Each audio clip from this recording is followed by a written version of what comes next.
그리고 이제 일반 공급 말고 특별 공급이라고 해서 이제 가장 많이 관심을 가지는 부분인데, 특별 공급에는 이제 아기가 많으면 뭐 다자녀, 아니면 기관 추천이라고 해서 뭐 보훈처에 등록하면 진행할 수 있는 장애인 특공이라던가, 아니면 중소기업을 다니거나 뭐 군인인 경우에도 특별 공급에 넣어볼 수 있는 기회가 있을 수 있고요. 근데 이제 저희는 그 중에서 저희 또래가 가장 관심을 많이 가지는 게 신혼부부 특공이잖아요. 그래서 이제 그 특별공급 중에서도 신혼부부 특공에 대해서 좀 초점을 맞춰서 얘기를 해보려고 합니다.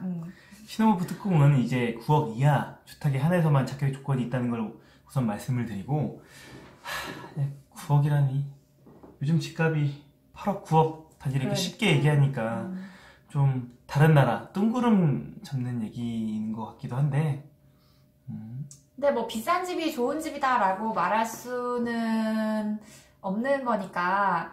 근데 또 요즘은 또 집값이 뭔가 그 삶 자체를 정의하는 그런 분위기도 있는 것 같아서 좀 아쉽기는 하죠. 네. 뭐 목표가 내가 살기 좋고 뭐 편안한 따뜻한 보금자리 마련이 돼야 되는 거고, 또 내가 감당할 수 있는 규모인지도 계산을 해봐야 되니까, 그래서 이제 신혼부부 특공을 쓰실 때 딱 평생에 한 번, 딱 한 번이니까 잘 판단하셔서 좋은 곳에 쓰시길 바랄게요.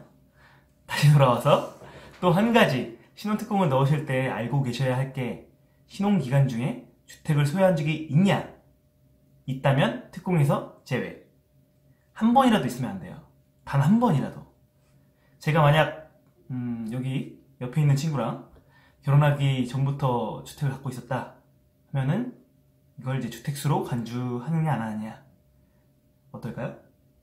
이게 혼인신고를 기점으로 하기 때문에 내가 혼인신고하기 전에 주택을 팔았으면 우리의 신혼기간 중에는 주택은 없다고 보는 건데, 뭐 이런 경우도 있을 수 있잖아요. 우리가 혼인신고를 하고 결혼식은 아직 안 했어요. 근데 이제 결혼식을 하기 전에 집은 팔았어. 그런 경우에는 내가 혼인신고를 미리 했기 때문에 결혼식을 하기 전이라고 하더라도 이건 신혼기간 중에 내가 주택을 가지고 있었다라고 간주를 하게 되는 거죠. 그래서 좀 주의를 해야 되는 부분이 있어요. 네, 잘 들었고요. 그리고 혼인 7년 이내까지만 이제 신청이 가능하고, 7년 이내에서도 이제 순위가 이렇게 나눠지는데, 우선 점수 체계가 자녀수 1명, 2명, 1명? 에 대해서 점수가 나눠지고, 해당 지역 거주기간에 3년, 1년에서 3년 미만 이렇게 나눠지고요. 청약 납입 횟수에 대해서 총 24회, 12회에서 24회, 6회에서 12회 이렇게 나눠집니다. 혼인기간은 3년, 내가 1순위, 3년에서 5년 2순위, 5년에서 7년 후순위 이렇게 나눠지고요. 실질적으로 자녀가 많으면 신혼 3년 이내에 가장 좋을 거고, 당첨 확률이 아주 높다고 볼 수 있어요. 그래서 뭐 신혼 3년 이내에 뭐 2자녀 3자녀면은 사실 무조건 당첨이라고 웬만하면은 그렇게 볼 수가 있죠. 우리는 몇 년 차죠? 3년이 좀 안 됐죠? 아.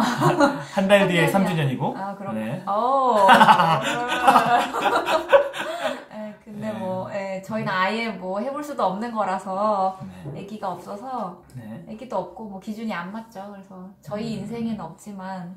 저희 인생에는 있다고 하면은 이제 집을 다 팔고, 다자녀. 아니죠. 네. 다자녀는 가능하죠. 신혼부부가 아니고, 다자녀.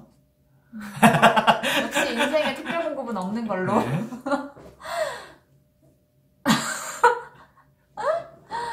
네, 뭐 다자녀도 넣어보시는 게 나쁘진 않는데, 그것도 이제 월평균 소득을 봐요. 네? 둘 다 이제 특공에 대해서는 월평균 소득을 보는데, 특히 이제 신혼부부 특공에서는 신혼부부 특공 안에서도 우선 공급을 하고 있고, 일반 공급을 또 하고 있어요. 그러니까 우선 공급, 일반 공급 이렇게 나눠져 있는데, 우선 공급 75%, 일반 공급 25% 정도의 비율인데, 우선 공급의 경우 외벌이는 도시근로자 기준 100%, 맞벌이는 도시근로자 기준 120%. 이해하죠. 그렇죠, 이해하죠. 금액으로 환산하면 외벌이 3인 기준 했을 때 6천만 원 정도, 맞벌이는 7,200만 원 정도가 되고요. 일반 공급 외벌이 기준 120%고 맞벌이가 130% 이하고요. 외벌이는 3인 기준 7,200만 원 정도, 맞벌이는 7,800만 원 정도가 됩니다. 그 신혼부부 특공에서도 이제 예비 입주자라는 걸 뽑는데요. 수능에서 예비 번호 주는 거랑 비슷해요. 예비 입주자 40% 정도를 선정을 하고 당첨된 사람들 중에 부적격이나 뭐 중도 포기 등의 물량이 나오면 예비 입주자 가운데 다시 재추첨을 하고요. 이렇게 해서 신혼부부의 특공을 알아봤고요. 그리고 그 청약이 뭐 매번 넣을 때마다 당첨되면은 뭐 좋긴 한데 사실은 그게 안 되잖아요. 재당첨 제한이라는 게 있잖아요. 그렇죠. 저희 같은 경우에는 의왕시에서 당첨된 건 의왕시가 과밀 억제 권역이라고 해서 웬만한 수도권이면 다 과밀 억제 권역이거든요. 그런데 뭐 당첨이 되면 이게 85제곱미터 이하일 경우에는 5년, 85제곱미터 초과면은 3년 동안 재당첨을 막아요. 그래서 그 세대 자체의 당첨을 제한하는 거기 때문에 저희 같은 경우는 제가 당첨이 됐지만 이제 같은 세대에 있는 남편도 이제 청약을 할 수가 없어요. 그래서 3년을 좀 기다려야 되고. 뭐 여기서 재당첨 제한은 어디서 확인할 수 있냐? 아파트 투유에서 확인할 수 있습니다. 또 이제 청약 넣을 때 단순히 내가 이제 공인인증서 가지고 아파트 투유에 로그인해서 되는 것만은 아니고 내 청약 통장이 있어야 되는 거잖아요. 근데 그 청약 통장이 좀 성격이 다른 통장들이 몇 개 있어서 그거에 대한 차이점도 좀 알면 좋을 것 같은데요. 알겠습니다. 청약 통장이 뭐 주택 종합저축, 청약저축, 청약예금, 그다음에 부금 이렇게 4가지가 있고요. 요즘에는 다 뭐 은행 가서 만들면 주택 청약 종합저축으로 만드는데 이제 과거에 만드신 경우에는 통장이 이제 저축, 예금, 부금 이 중에 뭐 한 가지일 수도 있어요. 차이점이 뭐냐면 어떤 분양에 넣을 수 있냐 이거의 차이인데 우선은 첫 번째 주택 청약 발음이 어렵네요. 주택 청약 종합저축은 국민주택이랑 민영주택 둘 다 가능하고요. 그리고 이제 청약저축은 국민주택은 가능하고 민영주택은 불가능해요. 청약예금은 이제 국민주택은 불가능하고 민영주택은 가능하고 청약부금은 똑같이 국민주택이 불가능하고 민영주택은 가능한데 이게 뭐 특이한 게 85제곱미터 이하만 주택이 가능하다는 차이가 있어요.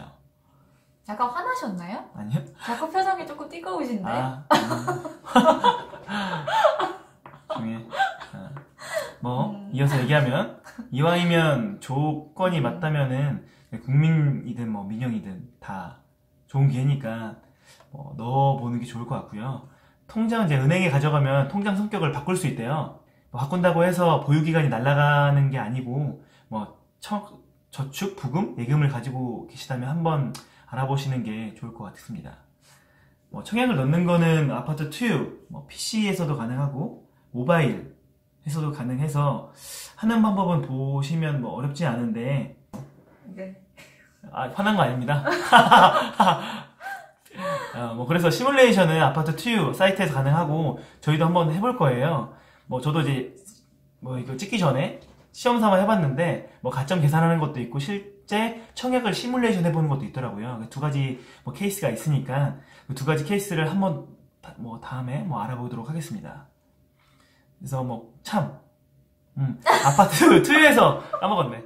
아파트 투유에서 모든 걸 다 할 수 있는 건 아니고 국민은행은 국민은행 별도 사이트가 있어요. 거기서 이제 청약을 넣어야 되기 때문에 이 점 유의하셨으면 좋겠어요.